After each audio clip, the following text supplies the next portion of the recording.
Bien, ya estamos de regreso, seguimos comentando aquí en el panel de Estado Nacional y le damos de inmediato la bienvenida a nuestro invitado de hoy, Jaime Concha, denunciante del caso Maristas, también uno de los denunciantes en contra de Cristian Prej, quien fue expulsado. Ese sacerdocio de acuerdo fue notificado esta semana. Jaime, muchísimas gracias por acompañarnos aquí en Estado Nacional. Y lo primero es preguntarle de manera bien personal cómo ha recibido esta noticia en relación a lo que ha ocurrido con Cristian Prej. Bueno, primero agradecer la invitación y espero que al final del programa yo pueda decir que agradezco que me hayan invitado. Pude sobrevivir a Cristian Prej, espero sobrevivir a Carlos Larraín. Así que tú crees que... Mira, yo soy... En esto soy heterosexual convencido. ¿A eso te refieres? No. Ah. Pasando al tema, obviamente, claramente es una buena noticia lo que ha sucedido.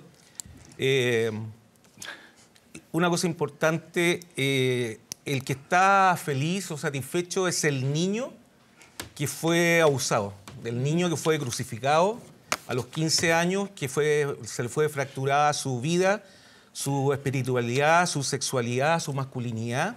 Ese niño fue asesinado, ya fue enterrado y ahora aquí frente a ustedes hay un hombre libre, un adulto que ha resucitado, que está viviendo una nueva vida y que lo que quiere es sanar a ese niño y que está haciendo esto por los niños y niñas y adolescentes de hoy y los niños, niñas y adolescentes del mañana. Jaime, eso es lo primero. En relación al caso de Cristian Prej, ha tenido gran repercusión o impacto en términos de la opinión pública por el rol que jugó Cristian Prej durante la dictadura, su rol en la vicaría.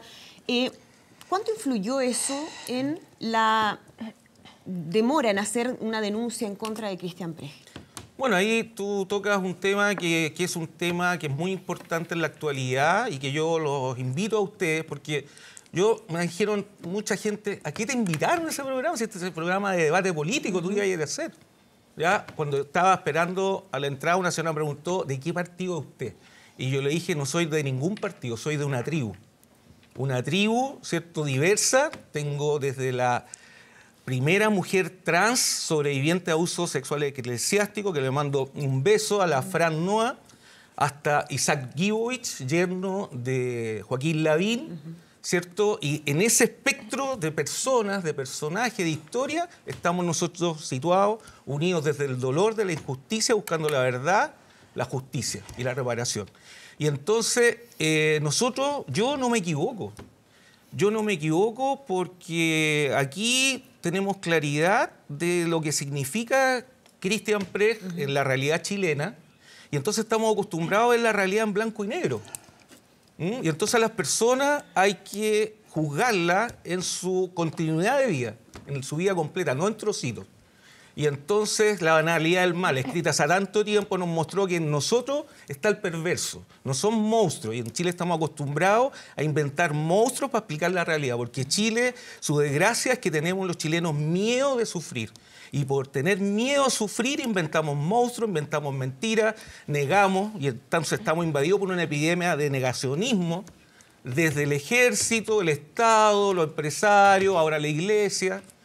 En nuestras propias familias tenemos abusadores. Los principales abusadores son los padres, los tíos, los hermanos.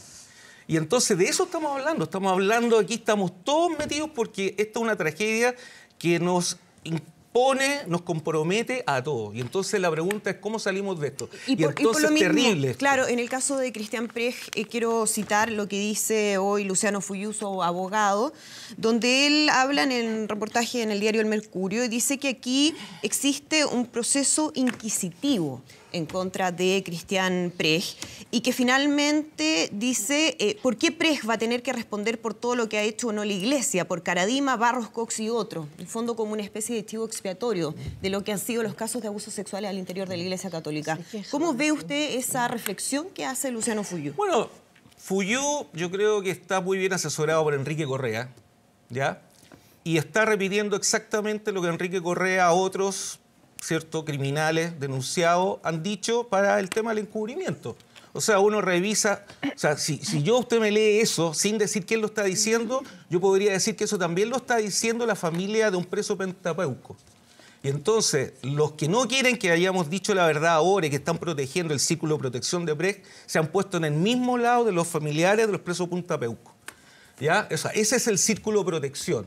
¿Ya? O sea, aquí cuando se trata de salvar, ¿cierto?, al hermano, al hijo, cuando se trata de salvar al camarada, cuando se trata de salvar a mi confesor, a mi guía espiritual, las lealtades invisibles son fuertes. O sea, somos capaces, cualquiera de nosotros, de hacer cualquier cosa con tal que no se aplique la justicia cuando pensamos que esa justicia va a ser injusta. Pero hay quienes se preguntan, Jaime, ¿por qué con Cristian Precht hay una orden de expulsión cuando hay otros casos, por ejemplo, de Fernando Karadima y otros sacerdotes que han sido condenados por abuso que no han sufrido la misma sanción de parte del Vaticano? ¿Qué pasa ahí? ¿Cómo interpreta usted eso? O sea, yo lo invito a usted a hacerle esas preguntas tan importantes a los que fallaron, los que escribieron, determinaron el decreto de expulsión. O sea, hay un canonista muy respetado y valioso que es Luis Gleisner, el ex obispo emérito de La Serena, ex obispo auxiliar de Rancagua, que fue consultado con todos los antecedentes del caso Precht, porque recordemos, Precht no tiene conducta previa intachable. Ya el 2011 fue investigado seriamente y el investigador canónico, dada la magnitud de los delitos que Precht había cometido, incluso, ¿cierto?, yo represento la voz de Patricio Vela, que se suicidó en relación a los abusos reiterados de Cristian Precht, que eso no se nos olvide, ¿cierto? Entonces, resulta que nosotros, ¿qué es lo que hemos hecho? Lo único que hemos hecho, hablamos cuando pudimos, porque una víctima habla cuando puede, no cuando quiere. Yo hablé ahora porque ahora era el momento y me hago cargo de eso. No pude hablar antes porque me silenciaron. Me esclavizaron en el secreto mis abusadores y el contexto de la presión histórica. Yo decía, mira, ¿qué iba a hacer yo con 15 años que me abusa mi ídolo, que era Cristian Precht, que me había enseñado a seguir la verdad, la justicia, que yo lo tenía un ídolo, yo quería confesarme con él para contarle a mi hijo que Cristian Precht me había confesado. Y resulta que yo entro y él me ataca sexualmente, yo salgo destruido. Mi padre había sido detenido el 12 de septiembre por los militares después del golpe, había sido llevado a una cancha cerca de la población Villa Francia, y gracias a un tío que es carabinero, que fue carabinero, que le rindo honor hace un mes, que falleció, mi tío Sergio Concha, lo rescatamos para que no se lo llevaran al Estadio Nacional. Entonces yo como niño, en el 73, en septiembre, yo tenía 10 años, viví lo que era el terror en Chile instalado. ¿Ya? Y entonces yo sabía que en Chile se había instalado el terror. Y entonces imagínate tú, yo el año 78, en vísperas de un conflicto de guerra con Argentina, yo con 15 años, ¿a quién le iba a contar que Cristian Precht, el de la Vicaría de la Solidaridad, me había abusado? Te aseguro que yo le cuento a mi papá, lo hubieran matado, o lo sobrevive y me pasé a Pinochet a lo largo de todo Chile mostrándome como la víctima de Precht. ¿Dónde hubiera terminado Precht? Termina muerto en la plaza pública, fusilado, expulsado, relegado, preso, destruida la Vicaría de la Solidaridad. Yo hubiera pasado la historia como el niño, ¿cierto?, que destruyó a la Vicaría. Y entonces yo digo, gracias a Dios yo me callé, y gracias a eso Cristian Precht salvó a muchas víctimas, y entonces agradezcan que yo me callé. Pero les vuelvo a insistir, los enemigos de Precht hubieran querido que yo hablara el 78. Los amigos de Precht no quieren que yo hable ahora. Y estoy en medio, y lo que importa es lo que yo he sufrido, porque esto pasa por una vida crucificada. Yo les cambio. Se la cambio esta vida, yo no lo merezco esta vida. Yo debería estar hoy día disfrutando de mis hijos, mis nietos en mi casa, y tengo que estar aquí hablando por lo que sucedió hace 40 años. Francisco Vidal. También quisiera hablar. No, hay un punto que a mí me repercute y me conmueve. Pero hay una arista que tiene razón Jaime, ¿no? Jaime. Sí, sí. Es que la gente se olvida o está muy bien informada. Fíjate que la dictadura usó estos casos. O sea, tu argumento es razonable. Hay 3 casos de amenaza a Mario Sañartu, economista de la Chile. La información es que hay que fue detenido, llevado a la casa de Michael Town en Locurro, drogado, desnudado, y se le echaron 2 prostitutas encima en pelota, sacaron fotos. El caso del cura Guido Peters, de La Legua, que tenía a su pareja, mujer. Fue seguido por la CNI, a la Rayán, foto, cardenal, o lo saca o lo pongo la foto en el Mercurio. Y el caso más emblemático, que es el reemplazante que siempre, Ignacio Gutiérrez, vicario de la Solidaridad. El español. El español. Que la CNI también lo siguió, también tenía su pareja normal, a eso me refiero. Foto, normal por un hombre, pues, no por un cura en este caso. No me refiero a un abuso de niño, a eso me refiero. ¿Ok? Arreglate relativamente bien. No, es que es lo que Sí, creo. está bien, No, pues está Es lo bien. que- es lo que- Oigámoslo. lo que Está creo. bien. Entonces, o sea, hubo 3 casos donde la dictadura utilizó las comillas debilidades sacerdotales, salvo el caso Sañato, que le impusieron las 2 mujeres en pelota de arriba de él, digamos. Desnuda.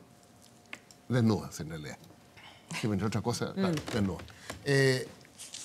Entonces creo que tu argumento Ay, Dios. es súper bueno, porque si tú hubieras hecho lo que estás contando, por el rol de Preje en la vicaría, bueno, sencillamente lo hacen, pero pebre, pues.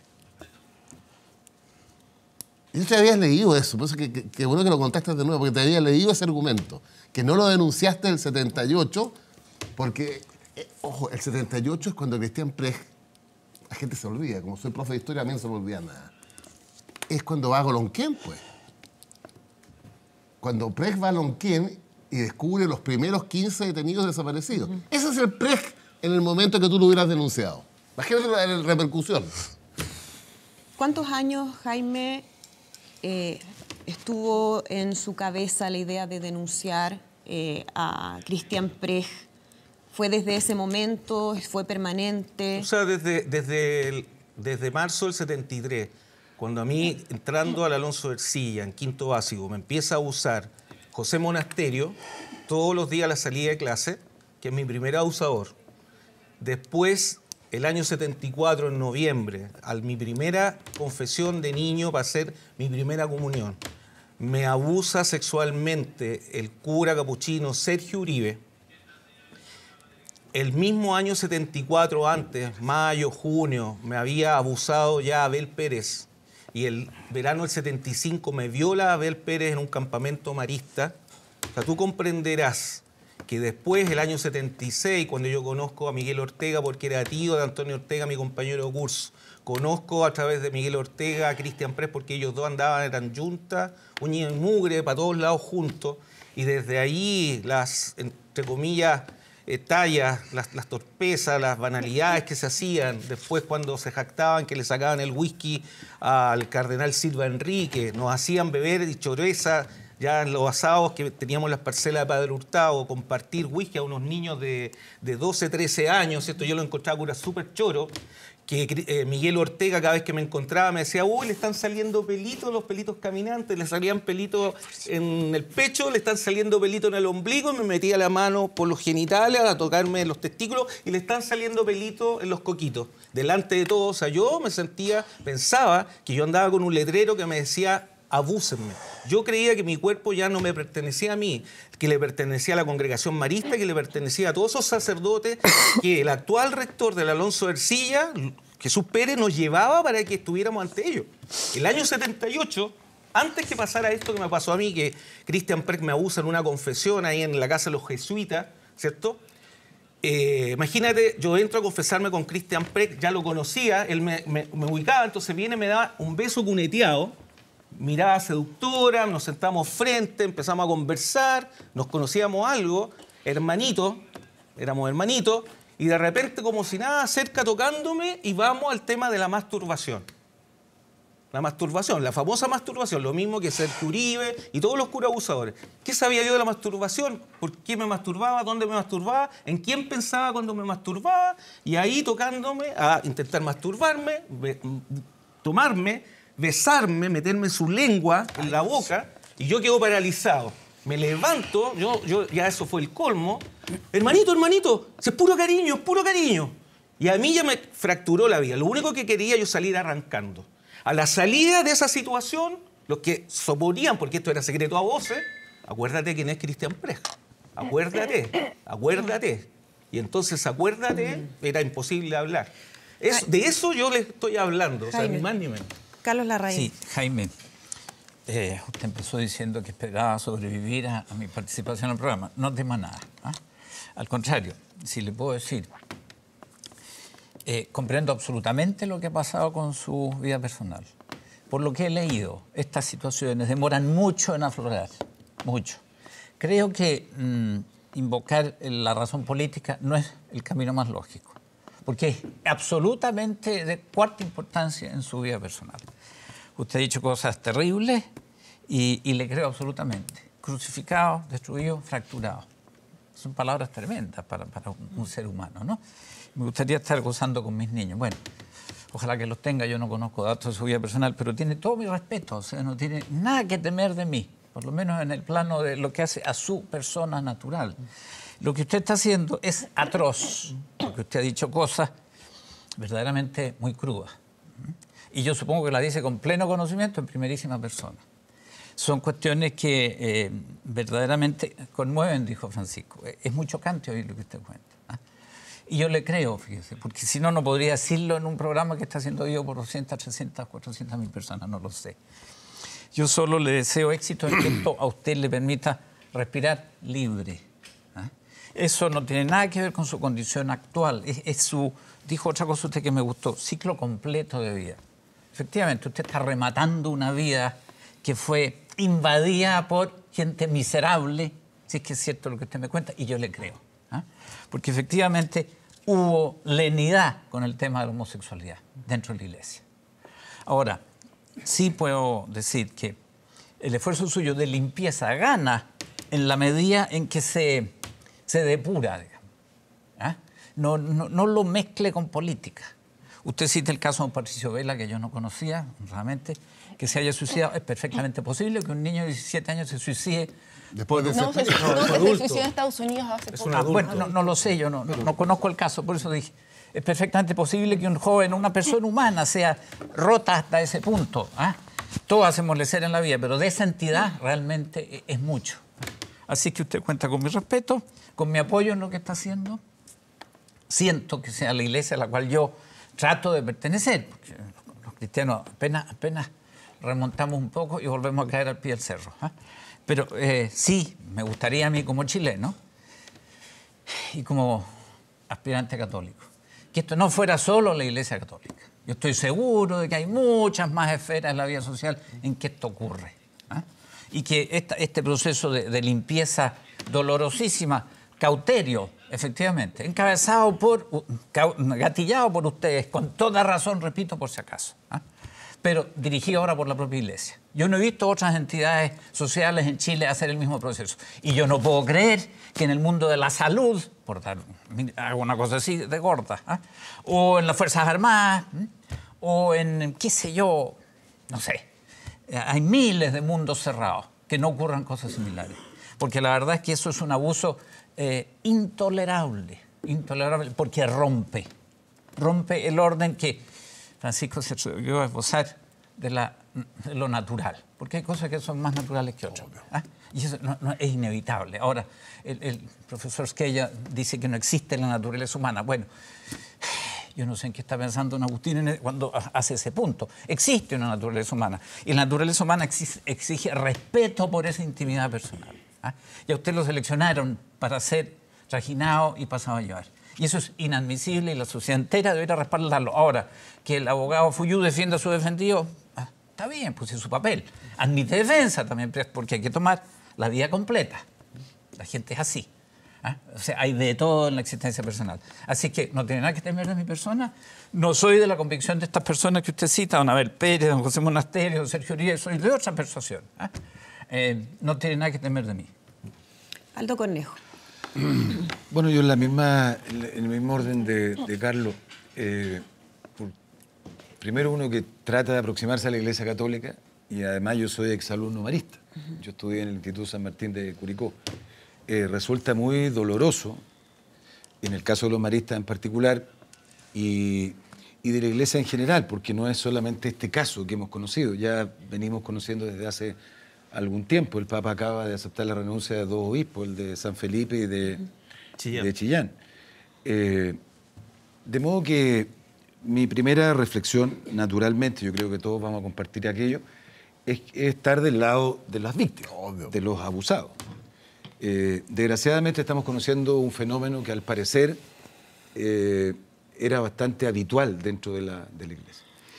Y yo, siguiendo un poco lo que hoy día escribe Carlos Peña en el Mercurio a propósito del tema que estamos conversando, yo creo que esa es la reflexión que nosotros, quienes nos aproximamos a la Iglesia Católica y quienes no se aproximan también, no hemos hecho.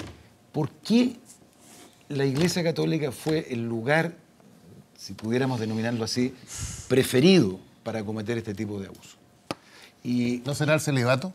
No. bueno, No, por favor. algunos han dicho que podría contribuir, ayudar el celibato. Sí. No, Pero si para eso se estoy meten con diciéndolo- mujeres, pero- pues. Exacto, o con No, hombres no, adultos, no, pero Pero no espera, con un niños. momento. No. Algunos han sostenido eso, yo no digo que lo compartan, ya. estoy haciendo una relación. Buena duda, ¿no? Y otros sostienen que es la propia estructura, la forma de ser de la propia Iglesia Católica, la jerarquización extrema, en fin, la concepción de la Iglesia. Hoy día Peña habla del misterio, Claro. que algunos exacerban naturalmente. Entonces resulta muy doloroso. Y algo que dijimos en algún momento respecto de lo mismo, yo creo que este proceso de parte de la Iglesia en algunos casos ha sido de una lentitud y de una falta de transparencia muy grande. Porque, digámoslo con franqueza, muchos de los abusos que se han cometido en la Iglesia en el pasado eran casi vox populi. Había en muchos lugares comentarios, etcétera, personas que hacían denuncias en privado, y que existió, aparte de los encubrimientos propios internos de la Iglesia, si es que los hubo, y pareciera ser que sí, había también una suerte en la sociedad civil, en los laicos, de negarse a creer que al interior de la Iglesia pudiera ocurrir una situación de esta naturaleza. Y quiero terminar diciendo que en el caso específico del cura Prej, que acaba de ser sancionado, ¿cuál es la expulsión? Dimitido. Claro. Dimitido fue la expresión. El término de su estado clerical. Exacto. Resulta particularmente doloroso porque yo coincido con Francisco, el cura Prej jugó un rol. Yo invitaría a que leyeran la columna de Escabio Caballo sobre el cura Prej hoy día, porque efectivamente para muchos, la figura del cura Prej tiene un significado muy profundo y es complejo entender algo que tú dijiste, lo leí por ahí, que mientras defendía los derechos humanos de terceras personas, él violaba derechos humanos presuntivamente de personas menores, lo que es mucho más grave aún. Entonces, yo solo quiero decir que ojalá, porque, y disculpa que lo diga con tanta claridad, porque independientemente de las afirmaciones que tú haces, que yo no las pongo en duda, naturalmente, pero también quiero decirlo y con mucha claridad que el cura Prej tiene derecho al debido proceso. En el caso específico de los maristas, de esta denuncia, entiendo que hay una querella del abogado Hermosilla. Hermosilla. Es una cuestión que hoy día está siendo investigada por la Fiscalía, entiendo que por el fiscal Guzmán. Además. Y ahí, en ese proceso específico, todavía no hay noticias, no hay formalizaciones. Y por lo tanto, yo espero, repito, no pongo en duda tus afirmaciones, pero espero que también respetemos el debido proceso y la presunción de inocencia que toda persona tiene, independientemente de la gravedad que el delito que ha cometido amerite. Lo cual no significa para nada cuestionar la legitimidad, la oportunidad y la veracidad de lo que tú has indicado aquí en este programa y que ha sido realmente muy conmovedor. ¿Puedo decir algo? Sí, por supuesto, Jaime. A propósito de lo que ha dicho don Carlos y Aldo, una cosa que yo tengo claro y compartiendo mucho de lo que dice don Carlos, también decirle a don Carlos, yo he aprendido en la vida que todo es político. La política es parte de nuestra vida, ¿ya? Y en ese sentido yo estoy acá porque obviamente uno dice, ¿qué estoy haciendo acá? ¿Ya? Si yo no vengo a que ustedes me cuestionen mi verdad, es mi verdad de siempre. ¿Ya? Yo no necesito un certificado que me diga que yo estoy diciendo, pero les digo, o sea, yo en mi casa tengo un certificado de la congregación capuchina que dice que es verdad que el relato en relación a Sergio Uribe es verdad. Tengo el decreto de expulsión de Cristian Prej donde dice que es verdad. Y el Papa lo echó y yo digo es verdad. ¿Ya? Y Abel Pérez, que fue mi otro abusador, ya está expulsado por los maristas, es verdad. ¿Ya? Y hay dos abusadores míos que ya están muertos. Así que no se les puede juzgar. Y falta uno nomás, que es Germán Chávez, que también ya está reconocido a mi denuncia que es veraz, y ahora la congregación marista nosotros le hemos pedido que a los pederastas los expulsen, ¿ya? Entonces, una cosa que quiero insistir, todo es política, ¿ya? Y entonces mi interés no es entrar en el juego político y desarmar todo esto. O sea, yo lo que estoy haciendo es decirles la verdad para que todos nos sintamos que somos todos partes de esto. Porque muchos de ustedes durante este tiempo han callado.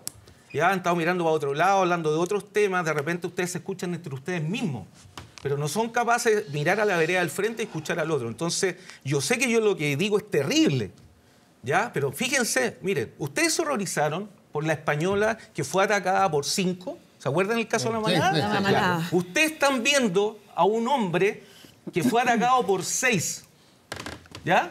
Cuando yo tenía 10 años. Me atacaron 3 hermanos maristas y 3 sacerdotes desde los 10 años a los 16, 17 años. Esa es la verdad. Y al lado mío está Fran Noa, una mujer trans, que su abusador, un franciscano que era el que iba a investigar el caso marista, ¿cierto?, le había convencido que era homosexual y lo había abusado cuando ella era trans. Y gracias a que nos llamó, es parte de esta tribu, sacamos a ese pederasta para que pusieran a otro, que es David Albornoz, en el que confiamos, y la Fran está al lado de nosotros, ¿cierto?, para mostrar, porque mira, el grito mío, mi mensaje, mi voz, representa a las feministas, representa a los trans, representa a los niños del Sename, representa a los detenidos desaparecidos de Chile, representa a los que han muerto asesinados como Jaime Guzmán, como Daniel Zamudio, como el presidente Frey, a los que se suicidaron, ¿cierto?, por la presión de la historia, como Balmaceda, como Salvador Allende, a los generales Prat, etc. O sea, aquí estamos hablando todos nuestros muertos.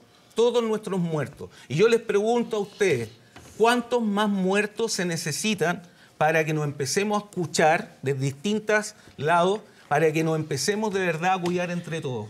El 25, en 2 días más, en el Congreso, ¿cierto?, y ustedes representan a sectores políticos, nosotros, las víctimas, esperamos que haya retroactividad en la imprescriptibilidad, que al menos haya una ventana para que yo les pido, por favor, yo quiero tener derecho a la justicia. No pido más que eso. ¿Cómo voy a demostrar? Cristian Prech a mí no me violó, me manoseó, me intentó masturbar y me besó en la boca. ¿Cómo demuestro en prueba física eso después de 40 años? No puedo. En mi testimonio que dice que yo estuve ahí y él tendrá que demostrar que no estuvo ahí, etcétera, etcétera. En el caso preciso, o sea, ¿cómo es posible que 3 personas que durante 40 años no se conocen, Jorge Franco, José Vicuña y yo, hablemos del mismo hecho? Jesús Pérez nos lleva ante Miguel Ortega y Cristian Prech en el recreo largo del año 78 para que demos testimonio de nuestra fe a Miguel Ortega y Cristian Prech. Nos pide Jesús Pérez que nos desnudemos, que nos pongamos una túnica de acólito y que vayamos entrando desnudos a dar testimonio a esos 2 sacerdotes que estaban al final del túnel debajo del gimnasio del Alonso Ercilla. Jorge Franco, que era el primero, el más loco, entró solo, lo ponen contra la pared, Miguel Ortega lo manosea, le toca los genitales, mirando a Cristian Prech y sale despavorido. Yo lo veo y en lenguaje de mirar no solamente entendimos que eso ya era terrible, que nos pidieran que nos desnudáramos, que pusiéramos una túnica y entráramos de a uno, salimos despavoridos, lo agarran en el patio de media José Vicuña, que ahora relata eso. Yo ahora me acordé que salieron despavoridos 3 muchachos, uno de ellos Jorge Franco, y me dice que Miguel Ortega lo había manoseado, y detrás venía Jesús Pérez y venía iba Cristian Prech. O sea, lo digo yo, lo dice Jorge Franco, lo dice José Vicuña, no podemos estar mintiendo. Jorge Franco fue de la campaña de Alejandro Guillé. José Vicuña está más cercano a la derecha, ¿ya?, que muchos de nosotros, ¿ya? Y yo, mi familia, mi padre era simpatizante de la democracia cristiana, mi mamá votó por Alessandri en la elección del 70, tengo un tío que se murió que era comunista, que me llegó a conocer a Allende, tengo familiares del Partido Socialista, de la UDI, o sea, mi familia es una tribu diversa, esa es la realidad de Chile. Yo me crié como católico, fui católico y ahora pertenezco a la iglesia anglicana, ¿cierto? Tengo de matriz conservadora, machista, católica, apostólica, romana en mi infancia, ¿cierto? Iba a las misas de Abú para celebrar el 11 de septiembre. Yo era los niños que me llevaban a marchar ante Pinochet y la Lucía, ¿cierto?, para los acarreos de las universidades y los colegios. Y no me avergüenza ese pasado. Yo era un niño. Y ahora como adulto, desde Pinochet ahora he colaborado con todos los gobiernos como médico. Porque fíjense, yo, aparte de ser denunciante marista, soy médico. Y llevo 30 años trabajando en la atención primaria. Y entonces cuando está Winston Chinchón, trabajando con Pinochet, yo ayudé a hacer auditorías de muerte materna. Cuando se salió el Mapocho y Pinochet con su señora fueron a hacer los operativos de salud para rescatar a la gente, yo iba ahí como solidariamente fui cuando estaba Elwin, cuando estaba Lago, cuando estaba todos los presidentes de Chile. Yo sí, un ciudadano respetuoso. Ahora yo felicito al presidente Piñera, que va a pasar a la historia, ¿cierto?, porque propuso la imprescriptibilidad. Y yo lo llamo al señor Piñera, al presidente Piñera, con mucho cariño y respeto. Le pido, por favor, que pase a la historia. Usted tiene la oportunidad de pasar a la historia para crear una comisión de verdad y justicia en relación a las situaciones de abuso. Las situaciones de abuso, porque aquí estamos hablando, eso es algo, por favor, Jaime, que contextos abusivos, asimetrías de poder de las mujeres, de los niños del Sename, de lo que pasa entre los ciudadanos de las Fuerzas Armadas, de los empresarios con los consumidores, Jaime, etcétera. eso es algo que han solicitado ya formalmente, ¿no? Sí. Loreto Segueli y Kena Lorenzo. Jaime, bueno, conmovedor efectivamente escucharlo y tú dices algo súper importante y que yo creo que está claro también en este panel. Bajo ninguna circunstancia es validar la historia. Como tú dices, es tu historia, dolorosa, como tú dices, fracturada, es conmovedor escucharla. Y entendiendo ese respeto, uno intenta, escuchándote, rescatar qué viene para el futuro. Porque, como tú dices, 40 años sin... no poder, sino que tener la posibilidad personal de denunciar. Y ahí yo quiero tocar hartos puntos que para quienes nos están escuchando pueden ser súper relevantes para el futuro de nuestro país, porque al final uno dice, es tu historia, le ha pasado a muchos, pero la pregunta es qué hacemos para que no le siga pasando a otros. Y en todo aspecto, yo creo que en ese sentido la Iglesia está viviendo un proceso súper difícil, pero ha sido de las instituciones que se ha hecho cargo. La venida del Papa al final terminó siendo la punta del iceberg. Y aun cuando muchos, cuando se fue, quedamos bastante como desconsolados porque no había pasado mucho, al final ha ido pasando. Y esas son las cosas que quiero rescatar un poco. Y tú tocas primero, y yo creo que es importante para quienes nos escuchan, el tema de la imprescriptibilidad. Que muchas veces pasa muy, entre comillas, colado, y es algo que se luchó, que en personas, que tú hoy día lo mencionas, Vinca Jackson y todo el tema de la Fundación para la Confianza, etcétera, han trabajado para que efectivamente se tenga valor que las víctimas no siempre tienen los tiempos que uno cree para denunciar y que pueden haber aspectos psicológicos, pueden haber aspectos políticos como lo que tú estás poniendo hoy día en la mesa, que yo también lo encuentro doloroso. Me imagino que debe ser muy terrible, yo lo leí en el reportaje tuyo, cuando tú dices que tuviste que callar porque era como, ¿cuál era el mal menor? Elegir entre el mal menor cuando estamos hablando de abuso de menores es súper complejo. Y eso no nos puede volver a pasar. Y yo creo que, y eso podría ser una pregunta, pero déjame terminar un poco el contexto. Entonces, porque ese abuso de menores, sujeto al tema de la Vicaría de la Solidaridad por Derechos Humanos, al fin y al cabo son derechos humanos. Entonces, que esté sobre tu espalda, que tú digas yo preferí callar y entonces al final podía seguir el abuso de menores, es algo que si tú me preguntas a mí, tal vez como se ríen, pero uno de las generaciones más jóvenes, aun cuando uno tenga 41 años, soy de las generaciones jóvenes, es muy importante para que no vuelva a pasar. Entonces el tema de la imprescriptibilidad, clave. El tema psicológico, el tema político, el tema de muchas cosas que hagan que efectivamente lo que el presidente Piñera incorporó en este cambio para la ley sea algo que mucho tiempo se dijo que no se podía. Y yo creo que fue una tremenda señal. Fue una señal positiva hacia el futuro de niños, niñas y adolescentes de hoy. Lo segundo, creo que uno leí el reportaje de La Tercera respecto de que dice la marca de la iglesia, las marcas de la iglesia chilena. Y uno se da cuenta que al final las historias tuyas, como de muchos otros que hoy día han levantado la voz y que son muy dolorosas, también están teniendo algo positivo en nuestro país. Uno se da cuenta en el reportaje, por ejemplo, el tema de la fiscalía, ¿no es cierto?, que por mucho tiempo no estuvo, y yo encuentro positivo lo que uno ve que hoy día se empieza a ordenar, porque también hay egos en esto, todo el tema de investigación, el Ministerio Público, la Fiscalía, quienes investigan. Estamos hablando de una institución de la Iglesia que está en todo Chile. Entonces uno lee y dice, mira, hay algo positivo en esto. Estaba el fiscal Arias, estaba el fiscal Guzmán, y estaban cada uno como por su lado, y al final lo que pasa hoy día es que esto se ordena y el fiscal nacional Abbott determina que es el fiscal Arias el que va a liderar este proceso. Eso es positivo, Porque finalmente si estaba... Excepto los maristas. No, entiendo, pero en general desde el punto de vista de la institucionalidad jurídica, porque si no, al final estamos muchos haciendo cosas, pero lo importante es que esto se vaya canalizando y tenga un resultado. Indudablemente es chocante darse cuenta que hay más de 200 sacerdotes enjuiciados.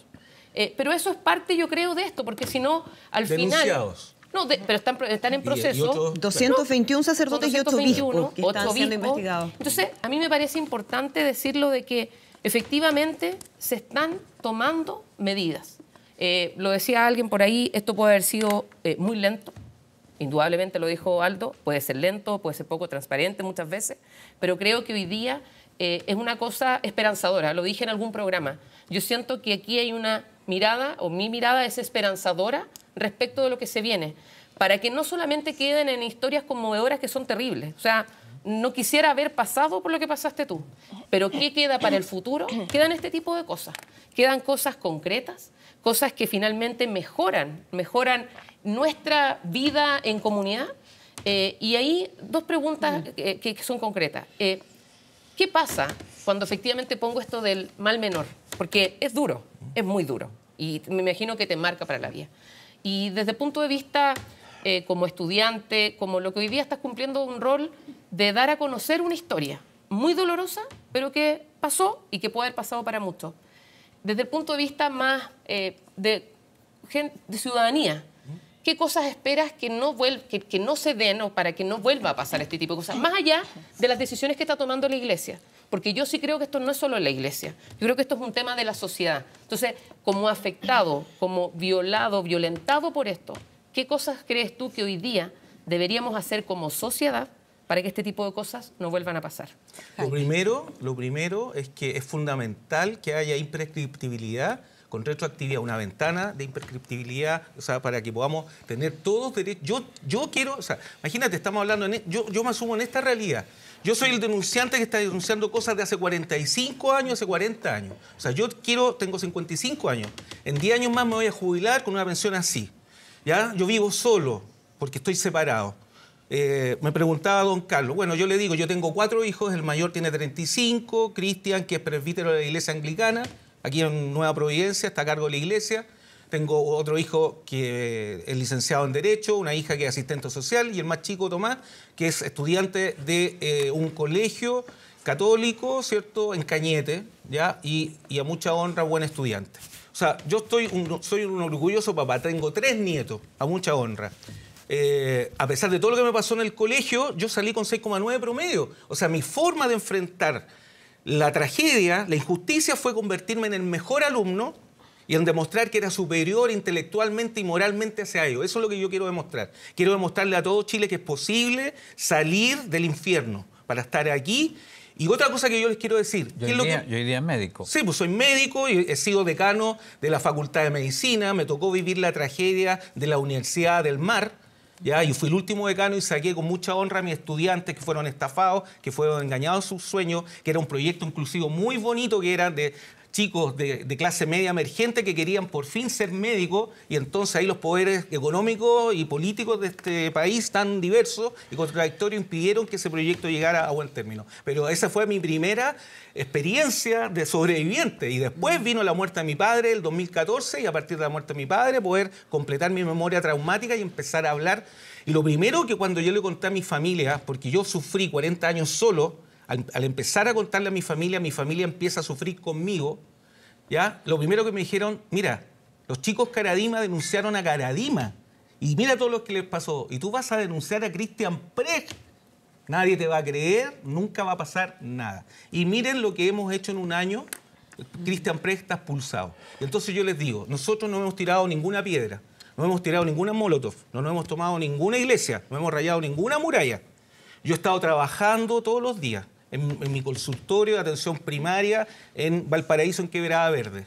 Vengo todos los jueves a Santiago en bus. Yo no manejo por mi síndrome postraumático, mi trauma complejo. Vivo solo, yo me tengo que cuidar. Si no me cuido yo, no me cuida nadie. Y a pesar de todo esto, como les digo, sin violencia, con mucho optimismo, con mucha esperanza, miren dónde hemos llegado cuidándonos entre todos. Entonces yo los invito a que hagamos eso. Miren que sería lindo de verdad, con lo que va a ser utopía, que nos empecemos a cuidar entre todos, independientemente que tú seas feminista, que tú seas católico tradicionalista, que seas de derecha. O sea, hay muchas cosas que nosotros compartimos. O sea, yo les digo, yo puedo hablar, yo tengo derecho... Ya no quiero que me sigan invitando a hablar de lo que me hicieron, si eso llega a ser morboso. ¿Ustedes creen que no me duele lo que me hicieron? O sea, yo les puedo hablar de lo que significa la atención primaria en Chile y cómo hay que fortalecer la atención primaria para mejorar el sistema de salud. Les puedo contar además, por ejemplo, que tenemos que pasar de una democracia en lo político, también avanzar en la democracia económica. ¿Ya? ¿Cómo, cierto, valoramos más a los ciudadanos? ¿Cómo pasamos a la representación? O sea, ustedes se admiran que hay un movimiento nacional patriótico, neofascista acá en Chile, eso pasa en todos los países, y miren a los inmigrantes, la fuerza que se está creando, la gente cosmopolita, o sea, tenemos muchas cosas que hablar. Entonces tú me preguntabas, ¿qué espero? Bueno, primero que nos empecemos a cuidar entre todos de verdad y que vayamos siendo concretos en las cosas. Primero, el 25, ¿cierto? Aprobemos la imprescriptibilidad, todos los sectores políticos para que haya retroactividad, para que tengamos justicia entre todos. Segundo, ¿cierto?, que es muy importante, que no quiero que pase lo que pasó en Pensilvania, que podemos tener a la Fiscalía, ¿cierto?, haciendo un informe y de 300 curas vamos a poder formalizar a vos. Por eso que antes tiene que estar la imprescriptibilidad para que finalmente no ocurra lo que está pasando en este país. Pues ustedes también estuvieron discutiendo. ¿Ustedes creen que yo no los veo a ustedes aquí discutir? ¿Acaso no sé del tema de la impunidad, el tema, ¿cierto?, la memoria histórica, los derechos humanos, los 45 años del golpe, los 45 años de mi abuso? Paralelamente, los jueces que decretaron la libertad de los presos de Punta Peuco. Ok, o sea, estamos hablando de que yo no quiero que también pase que hayan jueces, así como le decretaron la libertad para que se vaya a vivir al domicilio un pederasta y no quede en la cárcel donde tiene que estar. Yo no quiero que después a 3 curas finalmente digan que no hubo mérito para procesarlo y que los pederastas, los abusadores quieren en la calle, porque ¿qué es lo que ha hecho el Papa? Y le agradezco al Papa de corazón que haya expulsado a Precht. Pero Precht está circulando libremente en la calle. Precht y cualquier abusador nunca me va a decir, perdona Jaime por lo que te hice, me va a mirar a los ojos. Siempre ellos van a decir que esto es una calumnia, que es una mentira, que yo no fui. ¿Ya? Y entonces, al menos, el único, entre comillas, valiente ha sido Abel Pérez, que por lo menos reconoció su abuso y está expulsado por eso. Pero los demás todos han negado. Entonces, yo pido que haya hombría del punto de vista de que si... mira, yo soy cristiano, ¿ya? Comparto con ustedes eso. Y entonces, usted, igual que yo no puedo dormir en la noche si he hecho algo malo, si pienso que he fallado. No puedo, no, el alma no está tranquila.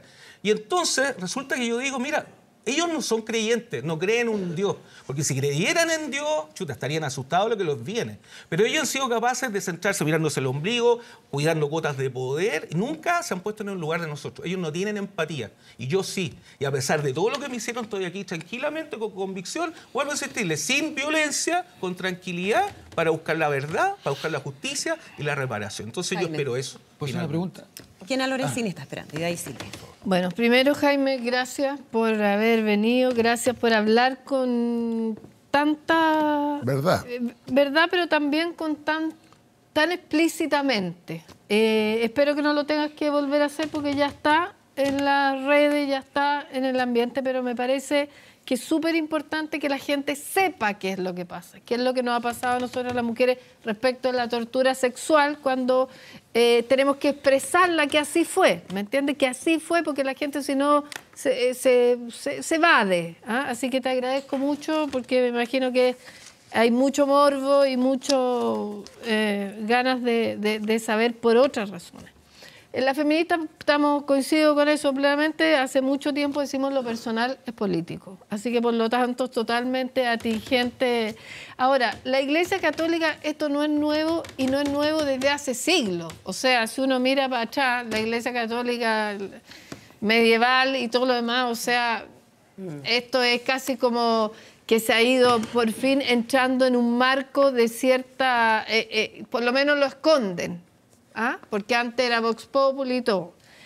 Ahora, a mí lo que más me impacta de todo esto, aparte de, por supuesto, de lo que son pederastas y no homosexuales, por favor, yo quiero decir que aquí cuando dice, Larraín dice, bueno, y la homosexualidad en la iglesia, no lo quiero dejar pasar. Aquí hay pederastía, que es lo que afecta, no la homosexualidad. Estamos hablando de hombres que abusan de niños. Menores. Y eso es pederastía, no es homosexualidad, ¿ok?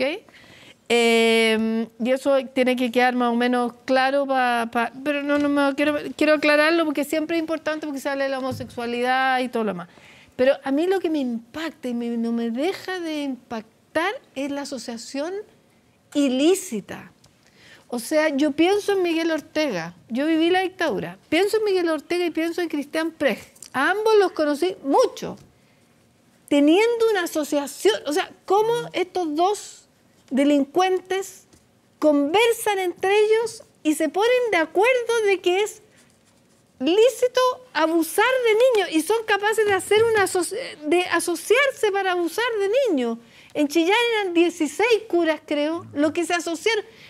No me cuesta entender cómo gente que hizo, porque yo tengo un sobrino cura, pero además tengo un sobrino que estudió 9 años para ser cura, después se salió, gracias a la vida, se salió, pero estudian 9 años, se preparan, tienen fe, tienen confianza, van en busca de algo, terminan asociándose 16 personas o terminan asociándose 2 curas como Miguel Ortega y Cristian Precht, tan cercanos a la condena de la violación de los derechos humanos para abusar de niños. O sea, no son personas psiquiátricamente enfermas, son personas sanas, pero pederastas a la vez. O sea, a mí esa parte me impresiona mucho. Y yo creo que todo lo que puedan haber hecho en pos de salvar vidas, lo ha hecho está y bien recibido que hayan salvado vidas, pero eso no les perdona ni un atenuante. No hay contexto. No hay un ápice de que uno no pueda condenar lo que hizo Precht, condenar lo que hizo Miguel Ortega. Yo incluso iría más lejos. Yo personalmente creo que las personas que mueren y han cometido ese tipo de delitos, incluso de derecho humano de parte de gente del Estado, también pueden ser condenados, porque tampoco pueden morir así como nada. Yo tengo una persona que conozco mucho, que es sacerdote de Talca, que se fue a Talca y que también se retiró piolita, calladito, con gente que uno come en la mesa, que va a la casa de tu mamá, que es parte de la familia, los ritos de la familia, resulta que el tipo es un abusador, un pederasta. Entonces, y se asocia con otro. A mí no deja de impactarme de toda esta cuestión cómo llegan entre ellos a descubrirse, porque no todos los sacerdotes son pederastas. No, pues. No toda la iglesia católica está asquerosamente inmiscuida en esto. Ahora, yo espero que desde el dolor, como dijiste tú, de la injusticia que ha habido contigo y con todas las víctimas, haya reparación, pero no esta reparación que se defiende con Enrique Correa, porque en eso te encuentro razón. Tú decís debido proceso, ok, debido proceso, pero también hay cosas que uno tiene que decir. Yo hasta cuándo digo no violé si violé, hasta cuándo alguien tiene que defender a un violador que dice no violé porque no me quiero morir como violador, sino que me quiero morir como el defensor de derechos humanos.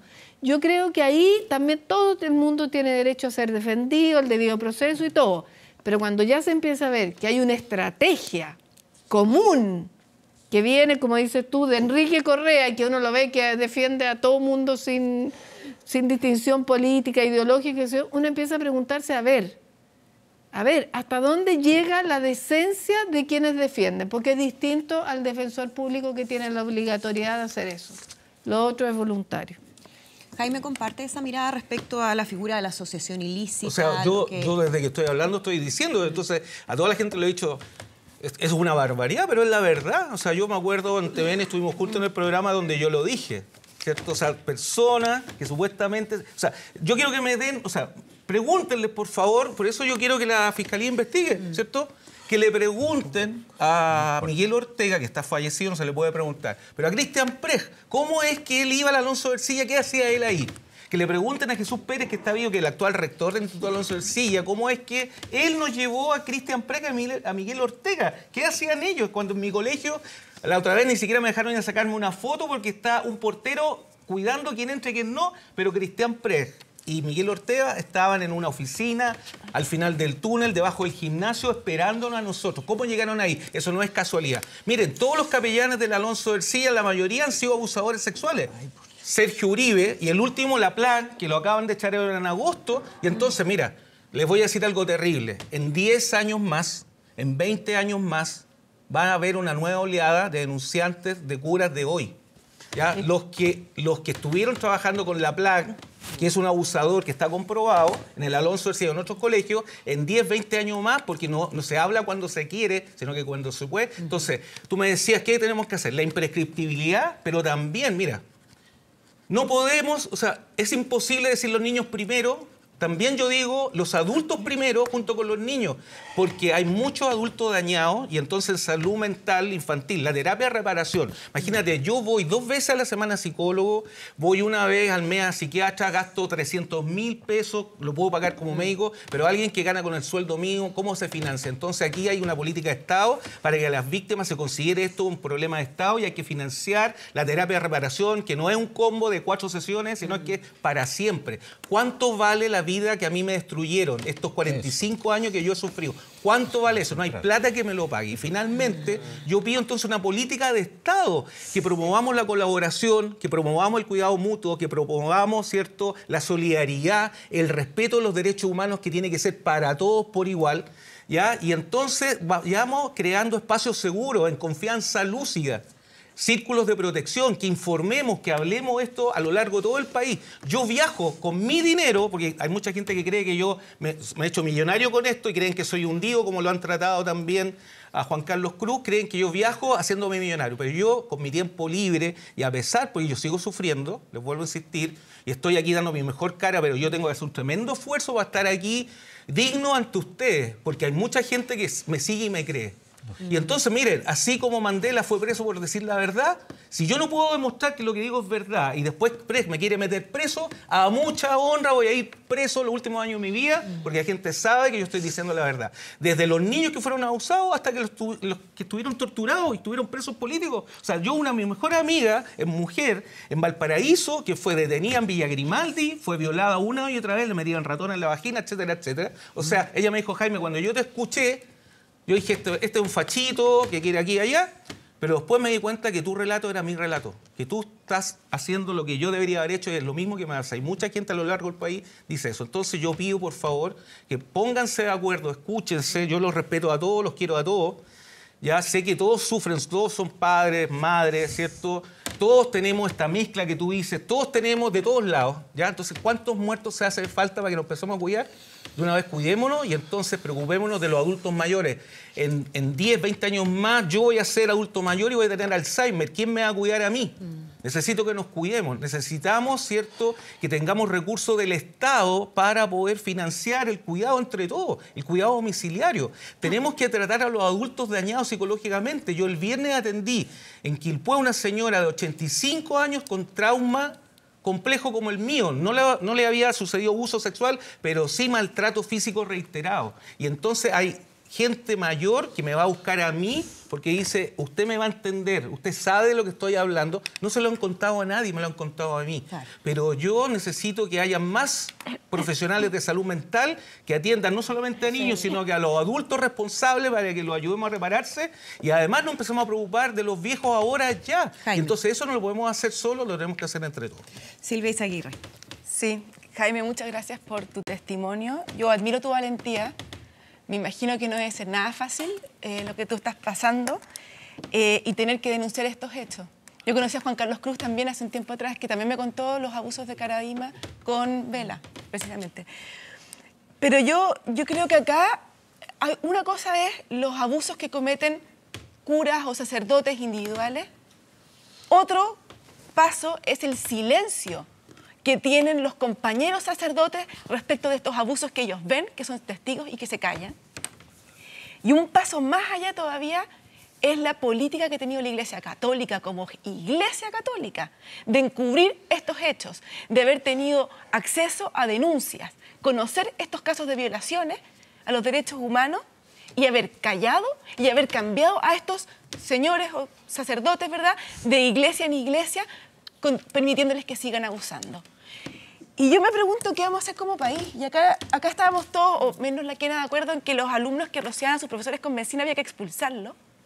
¿Por qué Chile le sigue dando el permiso a educar y cuidar a estos niños a una iglesia que ha encubierto a pedófilos y siguen abusando de ellos? Yo me pregunto sinceramente, la ley establece que un sostenedor escolar no puede ser pedófilo, no puede haber tenido relaciones, digamos, haber cometido delitos con niños. La ley lo prohíbe a los sostenedores. Está bien. Tenemos un sostenedor que es la Iglesia Católica. Yo no quiero decir acá que todos los curas de la Iglesia, no. Pero la Iglesia Católica como institución ha encubierto estos casos en Chile, en Estados Unidos, en Irlanda, en distintas partes del mundo. Ahora está tomando una... Yo sé que es lo que acabamos de discutir, pero yo no quiero ser tajante. Me pregunto, ¿queremos entregarle el derecho a educar a nuestros niños a una institución que reiteradamente ha violado los derechos de estos niños? Yo me pregunto eso, simplemente. No puedo estar más de acuerdo. Sí, es la iglesia. Me preocupa. Es un temazo, ¿eh? A la entrada, Muy de acuerdo, compañero. mira, a la entrada del Alonso de Ercilla, si ustedes van ahí en Santo Domingo con Maturana, dice, para educar a los niños, hay que amarlos. Marcelino Champañá. Los sobrevivientes decimos, para educar a los niños hay que amarlos, no abusarlos. ¿Ya? Y entonces ahí es fundamental que ahí para eso el Estado nos tenemos que poner de acuerdo todos, ¿cierto? Porque hay que sacar a la pizarra, o sea, hay que exigir que se cumpla la ley, por ejemplo, y hay que supervisar. Y eso es fundamental, o sea, aquí no puede pasar piola.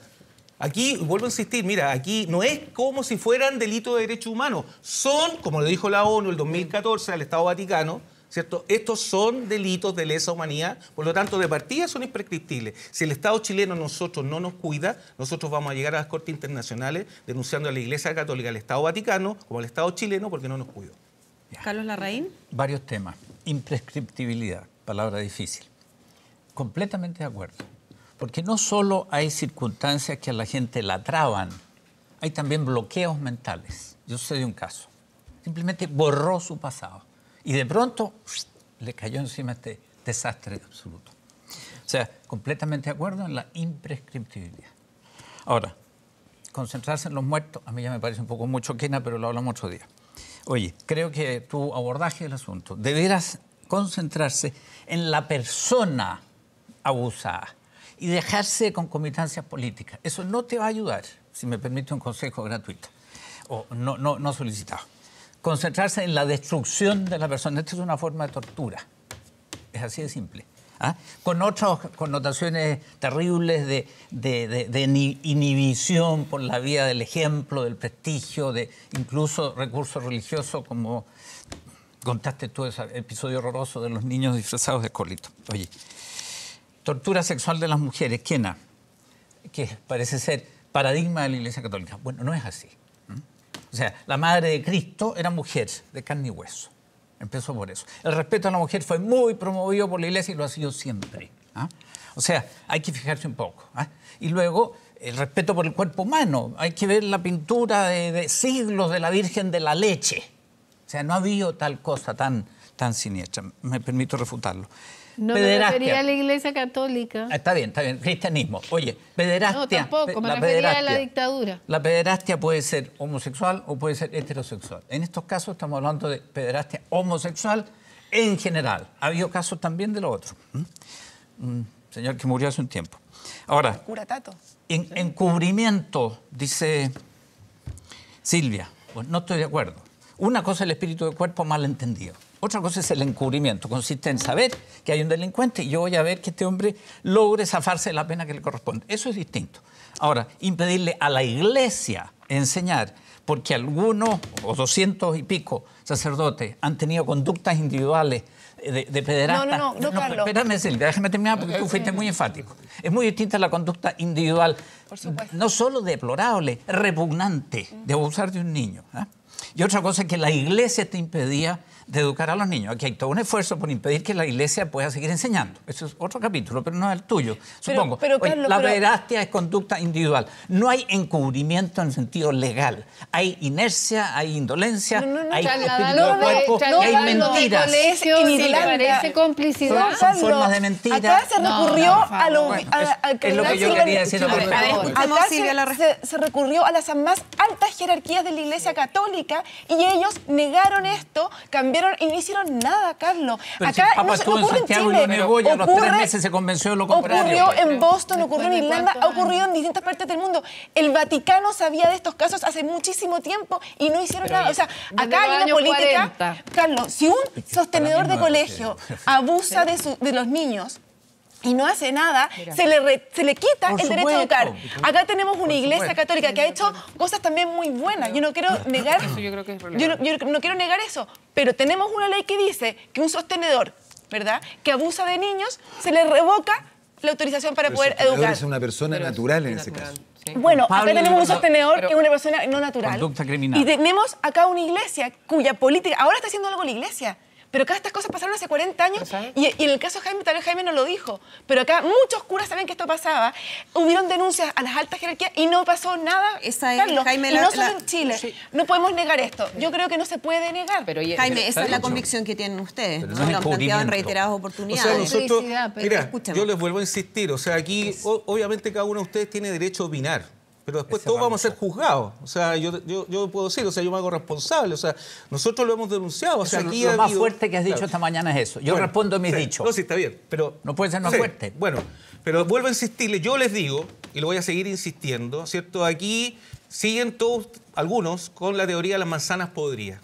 ¿Ya? Y resulta que aquí ya es todo el cajón y hay algunos que deliberadamente pusieron las manzanas podridas y entonces ya está demostrado, si eso incluso lo dice la recomendación en el 2014 de la ONU del Estado Vaticano. O sea, todo lo que tiene que hacer para avanzar en que como Estado, ¿cierto?, sigan las indicaciones y reconozcan los derechos de la infancia. Es que eso, Jaime, yo creo que es lo profundo. Claro, de porque que mira, más allá, sí, o sea, por eso, no, mira, no podemos quedar solo sí, en la iglesia. Por eso yo les decía, mira, es un tema así país. Así como también la Universal. iglesia le hemos dado poder para que eduque a los niños y ha abusado, ha traicionado las confianzas, y eso nadie, supongo acá lo desmentirá.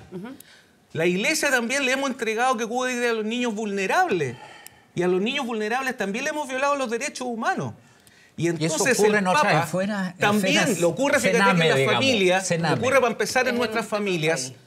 Ha ocurrido todo, o sea, mira, a esta altura del partido ninguno de nosotros es perfecto. O sea, está claro, si hasta la iglesia cayó, la política, el ejército, todo, la izquierda, la derecha, todas las dictaduras, o sea, aquí ya nos sacamos los trapitos al sol. Entonces, alguna vez, como les digo, vuelvo a insistir, empiezan a escucharse. ¿Cuál es el problema de reconocer que nos equivocamos?